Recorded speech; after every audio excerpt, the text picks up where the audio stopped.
Īpaši noderīgs rudenī un ziemā būs 100% dabīgs Latvijā ražots līdzeklis priežu krēms Avepin. Tā sastāvā ir priežu jaunie dzinumi, skujas, sveķi un pumpuri, arī rapšu eļļa un bišu vasks.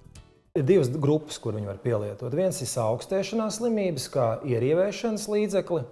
Tā ir tāda sena metode, ka cilvēks ir augsties ar kādu vīrusu infekciju, viņam vajag aktivizēt šo imūnsistēmu. Un tad ar šo krēmu intensīvi ierīvē krūtis, muguru un pēdas.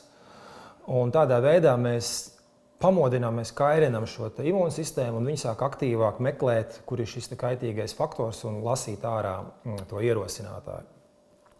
Otra grupa, kur viņu var plaši pielietot, tā kā viņš uzlabo asins mikrocirkulāciju, tad viņu var pielietot pie dažādām hroniskām locītavu, muskuļu vai perifēro nervu kaitēm. Ja sāp locītavas, ir stīva sprāda, tirpst rokas, priežu krēms Avepin jums noteikti noderēs. To var izmantot arī masāžām un pirtī iešanai.